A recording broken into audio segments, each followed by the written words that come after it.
Today we're going to talk about Cascade Cooking, which is my favorite solution to many of the world's problems. So we're going to talk about Cascade Cooking today, which I believe strongly after now 8 years as a professional meal planner is a smarter way to plan meals. And before we start going into the core of this, I'll tell you a little bit about me. If you're new here and you don't know me, my name is Brigitte. It rhymes with beet. So it's not Bridget rhymes with bet, it's Brigitte rhymes with beet. I have a PhD in education, sociology of education to be more specific. But my background professionally was as a project manager. I worked on the management of big and small research projects in academia for 10 to 15 years. And about 10 years ago now, I decided to have a crack at the world of online education and focus on helping more people eat more plants. I am also double certified in plant-based nutrition from the University of Winchester in the UK and from the University of Guelph in Canada. I am not a registered dietitian, so my scope of practice is to help people from a preventive perspective. But if you have a diagnosed condition that requires support from a registered dietitian, then definitely somebody that is really worth teaming up with. There are a number of plant-friendly registered dietitians out there. But so my approach is prevention, healthy lifestyle habits in the field of nutrition, but also in other areas because I also am generally a healthy habit coach. And I've been, and that's why you're here, a professional meal planner since 2017. I have decided on a lot of people's dinner. I've learned quite a few things about this, and Cascade Cooking is the key word that I've identified to summarize my learnings. Let's talk about the problem and why so many people are here today. Often the fridge is full, but it feels like there's nothing to eat. And it can be tempting to order in or eat ready-made processed food that we're not super happy about, or we end up eating toast or plain pasta with sauce from a jar. Cooking individual dinners is inefficient.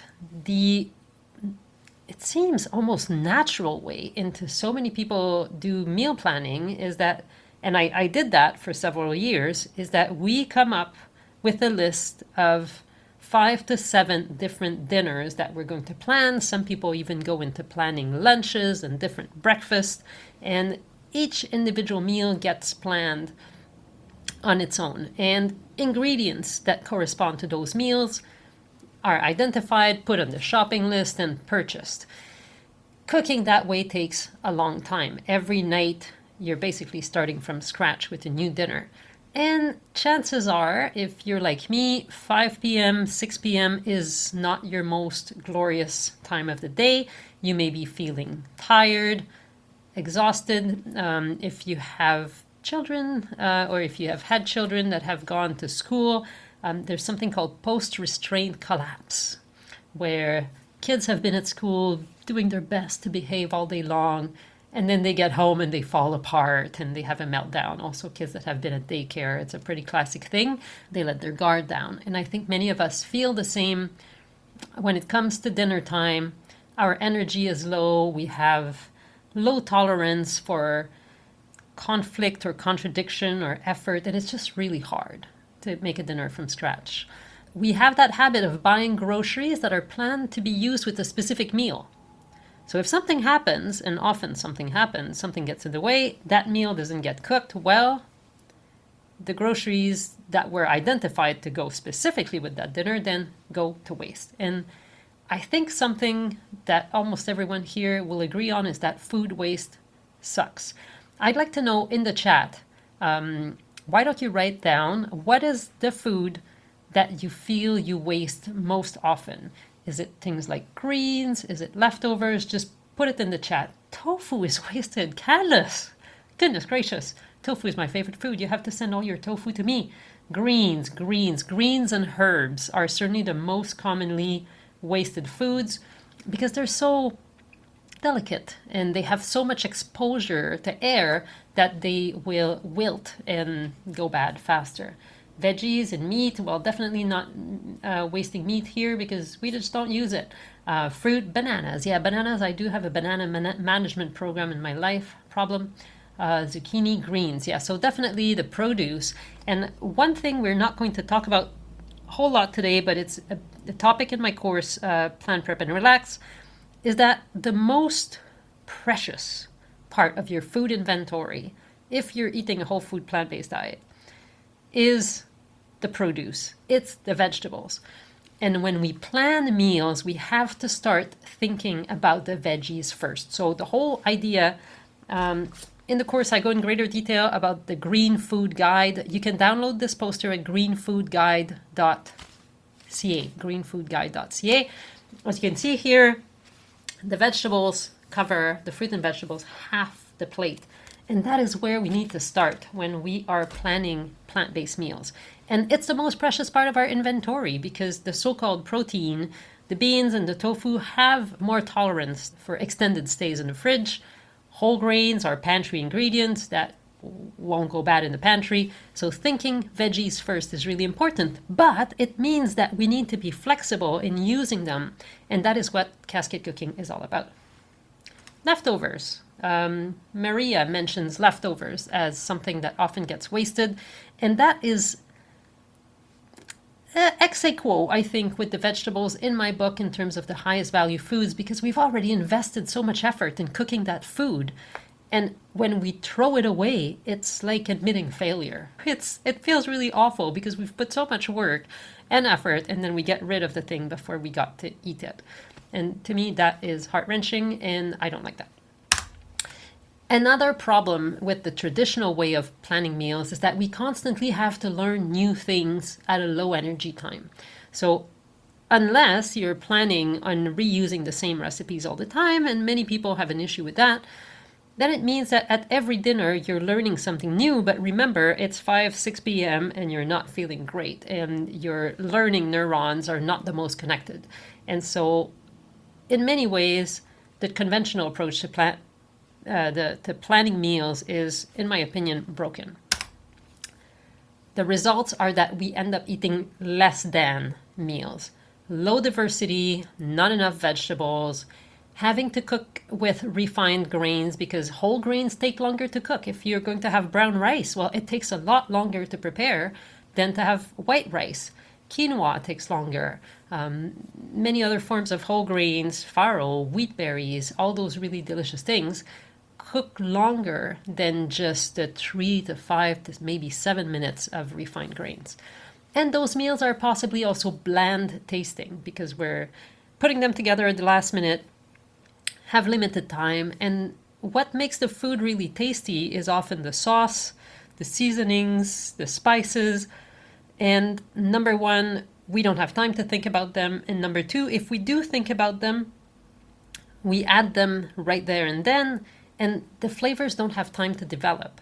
And if you've noticed, for example, if you have lasagna the next day, it's always better. If you have a chili or a curry, the flavors develop overnight. It's not true of absolutely every dish. Stir fries, for example, are better eaten right away. But in many cases, it's preferable to have the food the next day. And that is where Cascade Cooking really, more processed food, ready-to-made things. I didn't write it down here, but it's more expensive. If you end up subscribing for meal kits, for example, you're paying for the extra packaging and for all the engineering that has gone into making the so-called value-added food. If you haven't heard about value-added food, I encourage you to watch my recent YouTube video on this topic where I read chapter 3 from my book, Flow in the Kitchen. I don't have it handy, but I think there it is, Flow in the Kitchen. Read chapter 3 or watch the video on YouTube and you will learn everything about value-added food. The bottom line is that if you're using that method, you have less energy and less health and less potential for a lot of joy in your day that comes from coming out of bed and just feeling good because you've been eating well. Eating well is a foundation of health and it's very much worth the effort. But we don't need to put in more effort than really is required. And that's where cooking and the Cascade Cooking way comes in.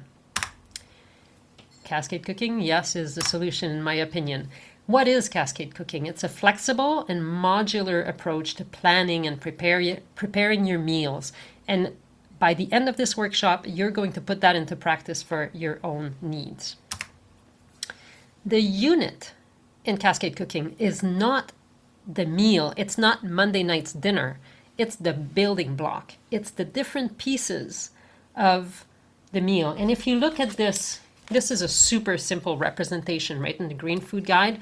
In the course Plan, Prep, and Relax, I go into a lot more detail about how to break down meals and building blocks. But let's imagine that this is your dinner, which is not a bad thing. It doesn't look awful. It's a raw salad with some cooked grains and beans. So the building blocks here are the vegetables, the grains, and the beans combined together. You could imagine also having a sauce, for example, or the addition of herbs, nuts and spices, and things like that. But in real life, Cascade Cooking goes beyond that, and we break down the building blocks in more interesting ways than just making 3 piles on the plate, which is kind of the conventional way. I think in many ways we've inherited that kind of meal composition from the steak, vegetable, carb, or starch approach to meal composition that we've inherited from our omnivorous times. But plant-based cooking can be so much more, and so more varied, and so much more delicious than that. The building blocks are mixed and matched to form a flow or a cascade. Parts of today's meal will become the anchor for tomorrow's meals and the day after, and then you can freeze some for later. And I'll give you some examples in a second.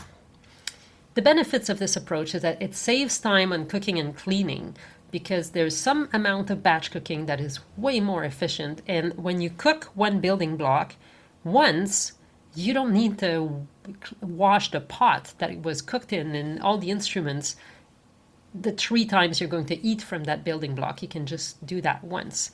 There's more nutrition. This is a nutrition-forward approach to meal planning. And it gets rid of the blank plate syndrome, that moment when we open the fridge and we think there's nothing to eat. There's always something in the fridge that is the foundation or the complement of a new meal that we're going to compose. And so we start from something. We have fragments that we can build from. It's kind of like having the beginning of a Lego tower that's built, and then we can add some more to it and make it more appealing. And it greatly reduces or even eliminates wasted ingredients and wasted leftovers, which is so sad. So it achieves that by decoupling cooking and eating. Cooking and eating don't have to always be done at the same time. Of course, if you're like me and you like warm meals, it's nice to warm up the meals. I also prefer not to prepare everything ahead of time. So this approach is not the same as meal prep, where you prepare all your meals for the week and you put everything in individual containers and you just warm that up in the microwave. That's not my thing at all. I don't like that kind of meal prep. I mean, sometimes I do it if I have to take out a lunch. But I much prefer the feeling of having at least part of the meal that is freshly cooked and the other components are added to it. It allows you to cook when you have the energy. It encourages practical creativity, so puzzle assembly in our mind, which is good for brain health. And it builds momentum, because once you get the cascade flowing, it really makes a difference. So it's not about doing a massive batch cook once a week, though you can, but it's not the focus of this. It is about creating a continuous flow or a cascade where your kitchen work from today does nourish you, and also it carries forward to your future self. So you're doing good things for today and tomorrow and later at the same time. What it requires for cascade cooking is to think in building blocks and to understand the basic grammar of healthy vegan cooking. This is for people who care a lot about nutrition and also are busy and or tired at meal times, and those 2 things can go together. Right now, I'm in peak soccer season with my son, and my daughter has a lot of dance going on, and there's activities, it seems like every night at dinner time. If you ask me to cook a fresh dinner from scratch at 6 p.m. on a weeknight, forget it, it's not going to happen, and we're going to end up eating nuggets, okay? So it's nicer if we can have a little bit of flexibility, and that's what the building blocks will bring in. This is really important also for people who want to eat home-cooked meals and not take out all the time, not ready-made processed food, not even meal kits. So there's two main methods for Cascade cooking. One I call the Mountaintop Reservoir, and the other one I call the Lakes and Springs. And let me give you some visuals here. The Mountaintop Reservoir. So imagine at the top of a mountain. This is Lake Garibaldi in British Columbia, and it's at the top of a mountain. And Lake Garibaldi flows into Rubble Creek, and Rubble Creek flows into the Cheakamus River, and then it goes down, I think, into Howe Sound. I'm not totally sure. But the lake at the top gets replenished from glacier water. So there's a lot of effort that goes on in replenishing the lake there. And so imagine this to be the kind of cascade cooking approach that works for people that can do a batch cooking session on the weekend. So you spend a lot of time filling up the lake, you cook different building blocks.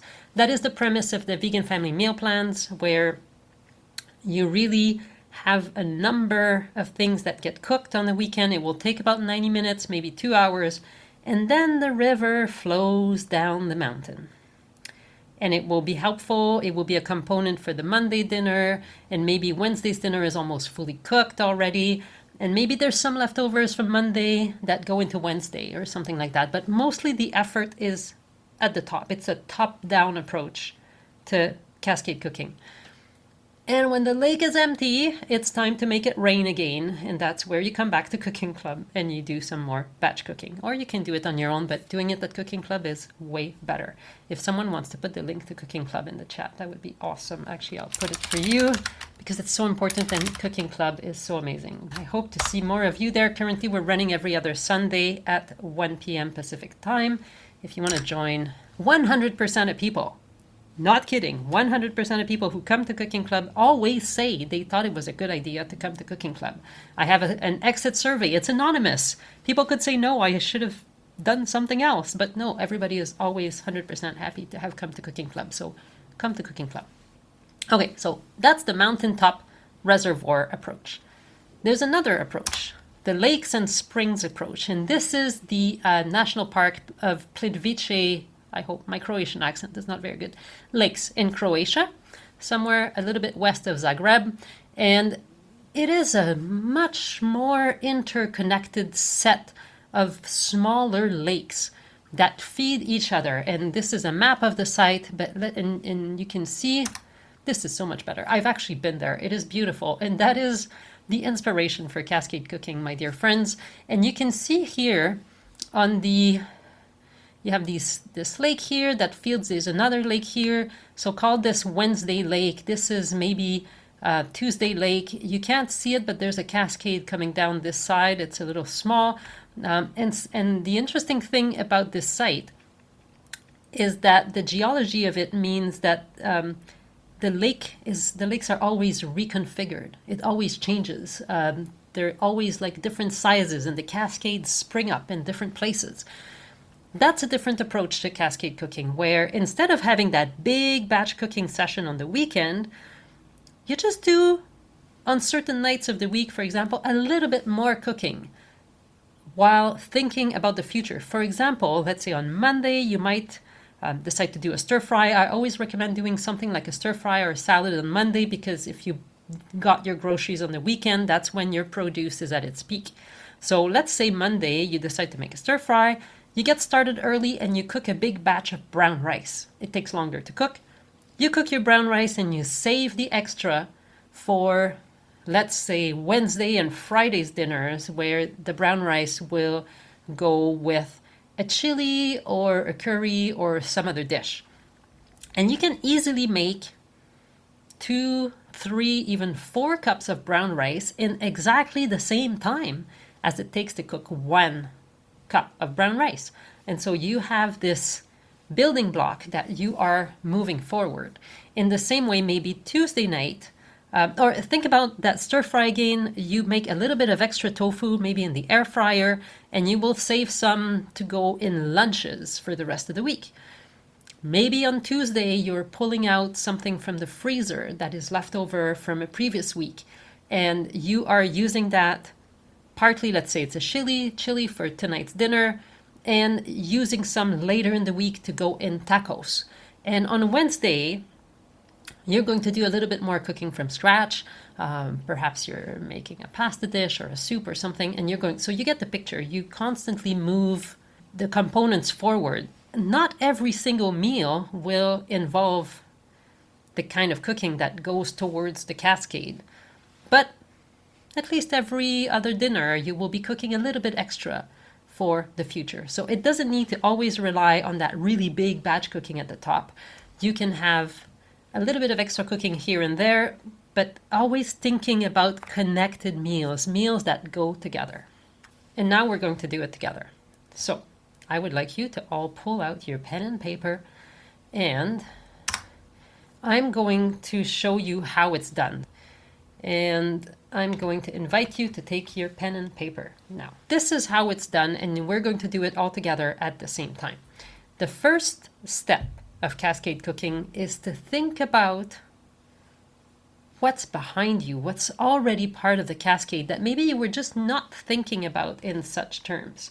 And so in these 3 minutes, I invite you to go to your fridge and look at what you have. If you have anything that looks like a leftover you can use, a pre-existing dressing or sauce, or if you have stuff in the freezer that you can use, I need you to write it down. So on your sheet of paper, whatever you're using for notes, write "look back." And then we're going to take 3 minutes starting now where you make that little inventory of what you already have. And if you would like to put what you found in the chat, you're welcome to do it. Write the different things you find, but the key, you need to have it on your own sheet. So maybe that's the top section of your sheet. In the Plan, Prep, and Relax course, there's a template for that, but I don't have it right now, so you have to make your own. And I will have a sip of tea.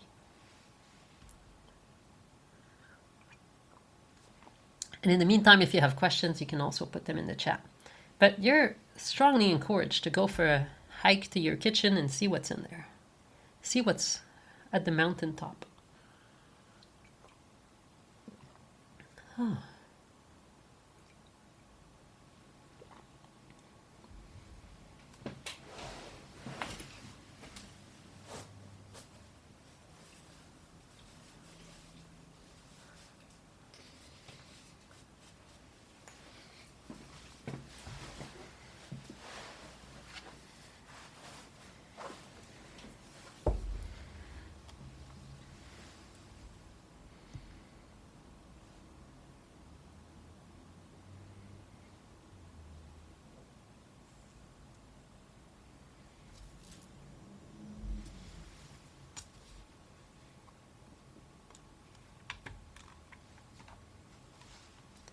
30 seconds left.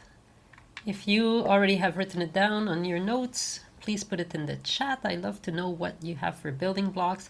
Lettuce mix, that's a cool one because it's already made. It's already ready to go, so that's a good one. Steamed gold potatoes, some baby cakes and peppers. Oh, baby cucumbers. I like the baby cake idea. That sounded nice. If you've got any other building blocks, anybody, please put them down. I want to know what's in your fridge. And I know some people here have taken the course before, so maybe you have some building blocks that you forgot about. Apples, homemade soup. What else do we have? Some squash that's already cooked. Yeah, that's urgent to use. Squash that's already cooked won't last forever. Washed spinach, that's a building block. Lots of vegetables, whole grain, seed bread, that would be yummy. Some chili in the freezer. See, you all have some building blocks already that you can use. A lot of assorted tofu, that's my kind of kitchen. Christina, thank you for sharing. Tempeh, some wilted celery. There's hope for your celery. It can be dealt with. Okay, thank you so much. That's really a great place to start. Now, we're going to shift our mind to something else. And we're going to take the next 3 minutes to look forward. So draw a line and then make another section on your piece of paper. And I'm going to give you 2 minutes this time to look forward. Don't think about the food right now. I want you to think about, what do you have coming up in the coming week? What kind of appointments do you have? What do your weeknights look like? What do you have to do? But especially with the focus on how that's going to impact your evenings. So, or, we're thinking about dinner mostly here, but if lunch is relevant and you have a hard time with lunch, you can think about that. So what do you have coming up that may interfere, if I can use that word, with cooking? So take just 2 minutes to jot down stuff that comes on top of your mind. It can be about also reflecting on how things went in the past week, especially since now everybody has gone back to school. Normal fall kind of activities have picked up. So what kind of challenges do you have? The goal of this is to be realistic, right? About how much time we really have to cook and how much decoupling we need to do. So think about what's coming up this week, and as part of the exercise, think about when is a good time for you to do some cooking. What's time that you can carve aside for this?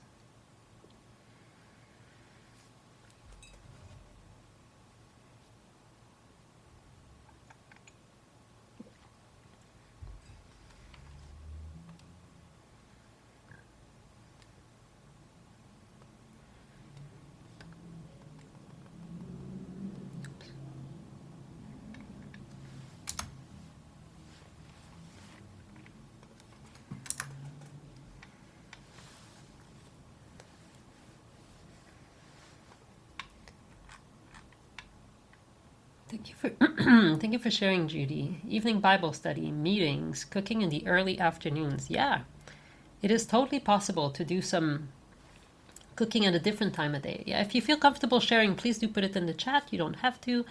But having workouts, watching the grandchildren, book club meetings. I love that. Soccer field on the weekends, one evening out with friends. Yeah, so on that evening out with friends, chances are you're not cooking, but at some point you're going to need to eat. So how is that going to work out? So I'm not going to give you any time to think about that. Just scratch your head for a minute and ask yourself, what is the right method for you to use in the coming week? Is it the Mountaintop Reservoir approach?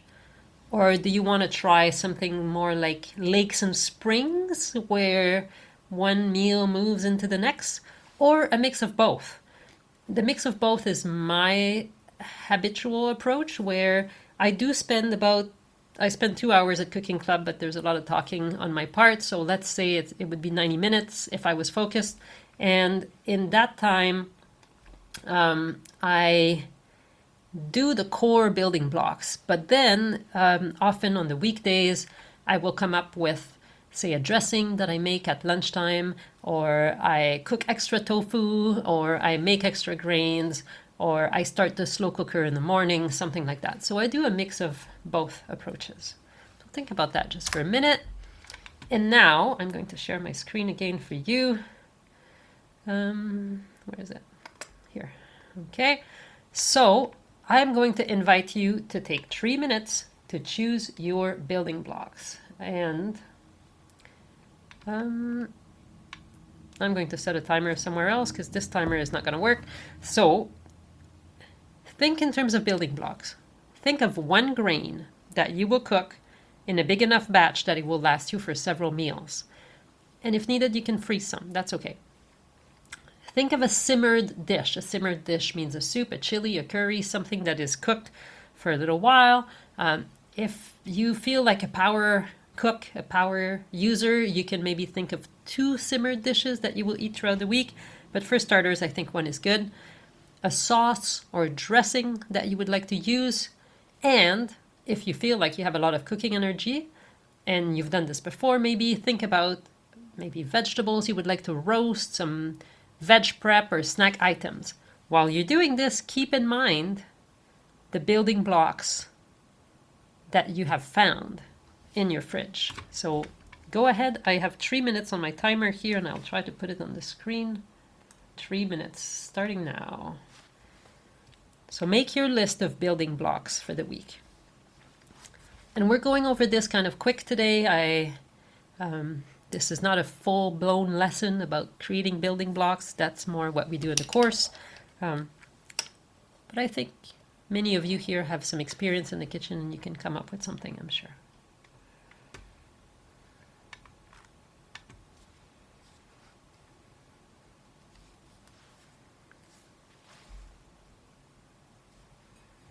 Okay, time's up, everyone.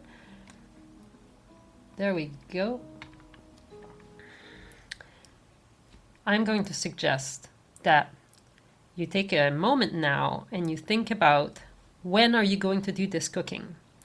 And if there's any time that you think, okay, I will do a little bit of batch cooking. I will prep those 3 things at the same time, let's say on the weekend or in the morning. On Wednesday morning, I have a couple of hours, something like that.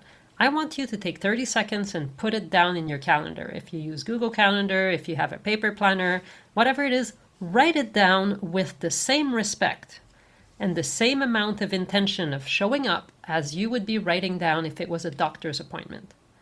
If you're making an appointment with the doctor, you're going to show up and you're going to go.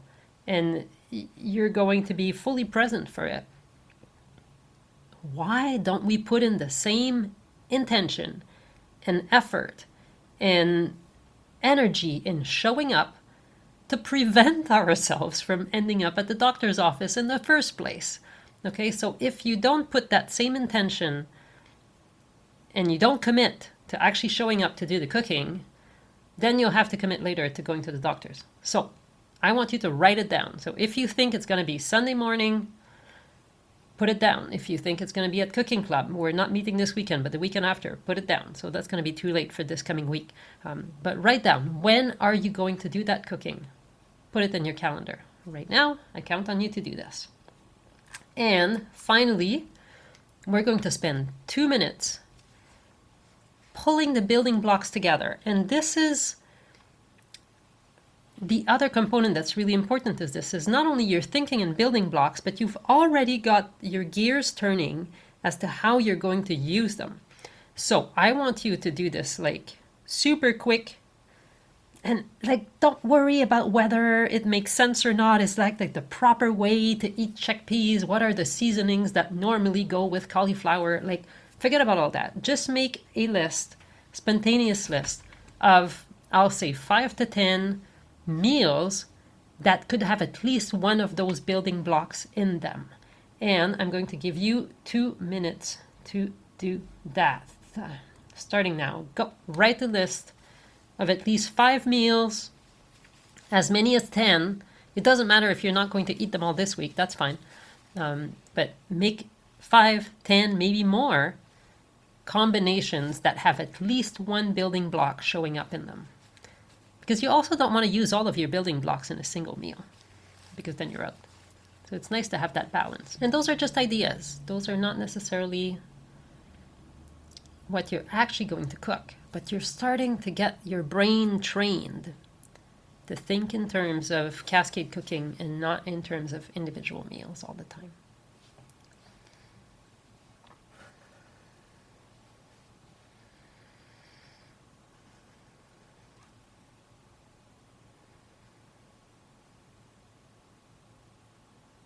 Five meals time 2 is already a lot of food. Rena, I love it. Salad using chickpeas, butternut squash with pasta, rice and lentils. Yeah, rice and lentils always go well together. And by the way, Sylvia, I don't know if you've seen my article about that, but I like to cook rice with the lentils in it. That's kind of one good thing done. Top tip, by the way, when you cook and you do a big batch of something, that is obviously you're not going to eat the whole thing in the next 2 days, feed the freezer first. So if you're going to save food for later, don't wait a whole week and then think, oh, I'm sick of eating this, and then freeze it. No, put some in a container right away, let it cool off, and then freeze it. And that way you will have the food at its peak that's been frozen, instead of having the container that's been open, shut, open, shut, open, shut, and that has more chance of building bacteria in it. And so when you take it out of the freezer, it will still have its full life ahead of it. I'm going to share my screen and start wrapping up. There's a couple more things I want to tell you. So I want to encourage you. So this is a shameless plug, because all I've told you about today is founded in what I teach in my new course. It's not a new course, but it's a new cohort of the course, Plan, Prep, and Relax. And this season is focused on plant-based health through Cascade Cooking. So if you want, I know a lot of you here know a lot about cooking. Actually, I know that everybody that's in my universe, that's part of the community of Vegan Family Kitchen, knows a lot more than they think about cooking. That's something I encounter all the time. People that have been cooking for 50 years that think they need a recipe. And if I sit you down, I know that you can explain to me how to make soup better than everyone. But often we just feel that we need the recipes. So I want to liberate you from recipes and help you get into that flow. If you think that's helpful for you, then consider signing up for this cohort. What it does is that there's 5 live sessions that are focused on practice and habits and making progress. It's all about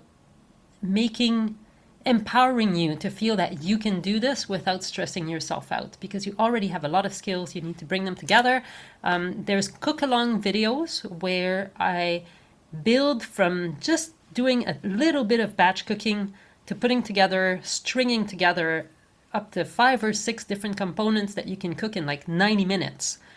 You can watch those videos and cook along. You can decide to just stay at the early level where you batch cook 2, maximum 3 things together. That is fine. But those videos, there's 4 batch cooking sessions included in the course that you can watch and cook with me. There's a lot of instructional videos about learning to improvise soups, stir fries, and green bowls, all of which follow the Green Food Guide principles. And there's a bunch of cheat sheets. There's a student of the first cohort, of the founding cohort of the course, Rebecca, who always wanted me to have a cheat sheet that she could print and put inside her kitchen cabinet to remind herself how to improvise those different dishes. And I have created the cheat sheets. I should call them the Rebecca sheets. And they're all included in the course. So that's a useful resource. And it just makes cooking easier and more flexible. And until Thursday night, there's going to be the early bird price too. And there's the option for coaching for those who need more immediate support, hands-on, with follow-ups from me and direct access to me by text messages all the time. So that's happening this week. I want to thank you for caring about cooking really good food. It makes such a difference in the world. And I know that people think sometimes, I'm cooking, it's just for me.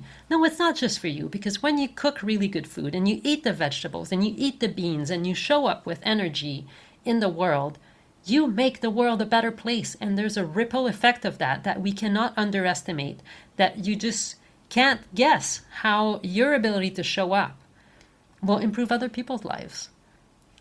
Just being happy and smiling to someone you meet. But if you're always low energy and not feeling great because you're not getting a ton of nutrition, because you don't feel like you have the capacity to cook at 5 p.m., that also has a ripple effect in the world that is a lot less positive.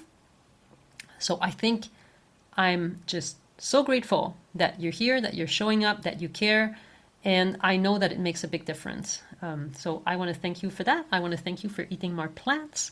And oh yeah, before we go, if you're still here, why don't you put in the chat 3 words, don't type enter yet, 3 words about something you've learned right now, something that made a difference in this workshop.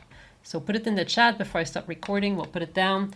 Type your 3 words, and I'll say 3, 2, 1, type enter. Feed the freezer, shopping, creativity, survival. I love you. That's fantastic. Yeah, if anybody else has 3 words, freeze first. Yeah, it's changed my life since I started doing that. When I make a big batch of something, I always have the container out first. Shop your fridge, please do. Yes, that's awesome.